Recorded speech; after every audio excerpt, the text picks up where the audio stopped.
So I got the shaft turned down to approximately a ½ inch. Turned out pretty well. It does have about 10 thousandths of an inch taper from the nose to where I stopped grinding on it. So apparently I didn't have it quite as square in the drill press, or quite as square to the drill press as I would have liked. But even so, 10 thousandths isn't terrible. The sprocket fits pretty nice. I just wedged it on there and I ran it, and it seems to run really true, which is nice. I don't see any visible hop to it or out of true, which is nice. So now I have to slot it for a 1/4 inch keyway. I'm sorry, an 1/8 inch keyway.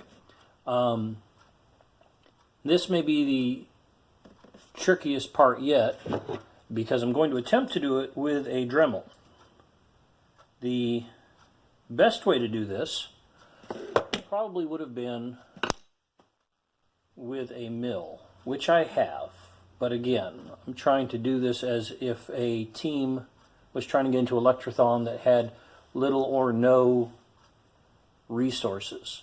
That's why I started with a electric lawnmower motor out of a Ryobi 40 volt mower. About $45 on eBay. I just missed one locally on Marketplace. I could have had it for 10 bucks, but I was taking a nap and didn't get there in time. Oh well. So $45 is cheap for a motor. I'm not sure what its actual output is. They don't publish the wattage spec. I attempted to put a load on it in a previous video by clamping the shaft in a block of wood and just running it and see if I could dissipate 1,000 or 1,500 watts of power through it. And all I managed to do was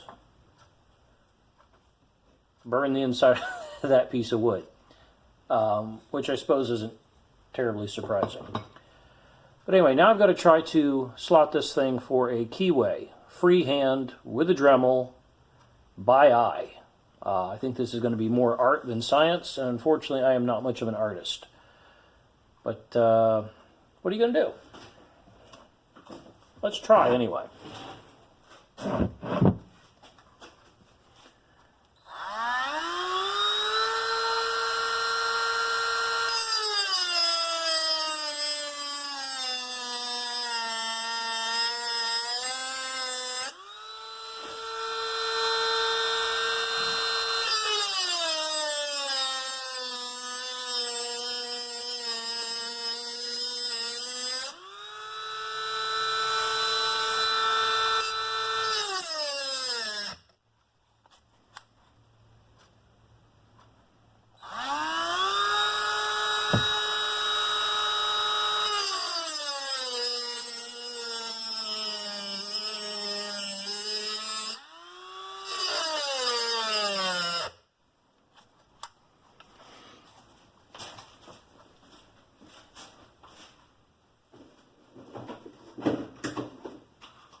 Had to get a new battery.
I'm getting there.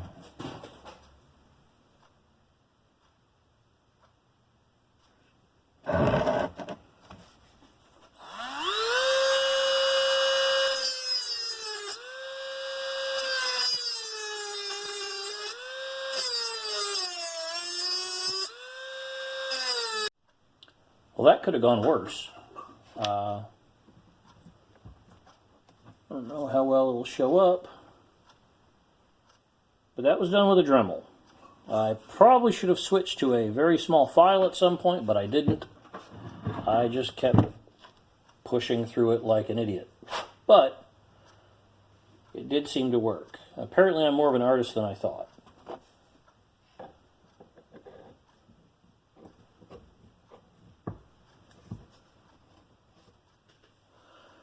Because there.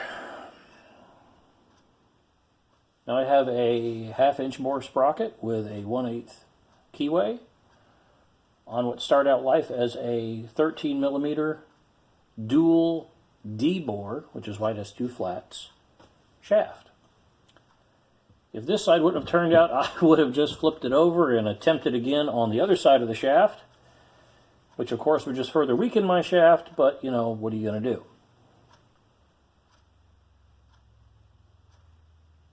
Turned out, I suppose. I guess we'll find out if I ever manage to put a load on it.